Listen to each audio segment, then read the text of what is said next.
আমি তো কথা বলতে যেও না, আবার মুখ ফিরিয়ে চলে যায় যে আমার বরের ঠ্যাং কেটে দিয়েছে, বাবা ওর সঙ্গে কথা বলুন, ওরা খুব দরজা। তুমি সন্ধ্যাবেলা রান্না তুমি গিয়ে লাল ভাতে পুরো পরিবারকে নিমন্ত্রণ করতে চলে আসবো, আর দাদার জন্য একটা লাঠি নিয়ে যাবে, সে লাঠি করে লাঠি নিয়ে আসবে। যতই তুমি ঠাকুমা হচ্ছে তোমার তো কর্তব্য আছে। হ্যাঁ, এখন সেই লোহার সুন্দর সুন্দর লাঠি বেরিয়েছে জানো, ওইটা তাকেও প্রচুর টাকা না, ওইটা তাহলে একটা কিনে দিও। হ্যাঁ না তাহলে হচ্ছে যে যদি একটু রাগ পড়ে জানো তো, ভুলবশত মারপিট করে কেটে দিয়েছে, আর কি করবে বলো বোন। আমি ওটা মেনে নিয়েছি, আর কাটাকাটি তো হয়েই গেছে। হ্যাঁ আচ্ছা ঠিক আছে, দাদার আপাতত আছে, আমি না তোমার দেওয়ারকে বলবো যদি ওখানে কোনো লেবারের কাজ ফাজ দেয় দাদাকে যদি দিও তো, লেদ মেশিনের পাইপ গুলো, নাহলে হচ্ছে ভিতরে যদি ময়লা টয়লা থাকে ও লাঠি দিয়ে পরিষ্কার করে দিবে। হ্যাঁ তাহলে তুমি একটু বলে আসবে আমাদের পুরো ফ্যামিলিকে বলে আসবে, হ্যাঁ যে তোমরা আই ওটা ভাত খাচ্ছ।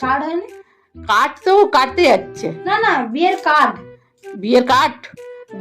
বিয়ের দেখো, বিয়ের কার্ড হচ্ছে যে আগে বৌমা যার সঙ্গে বিয়ে হবে তার বাপ আগে পাঠা কেমন করে, তারপরে দেখে তাদের থেকে আমরা হাই লেভেলের কার্ড করব।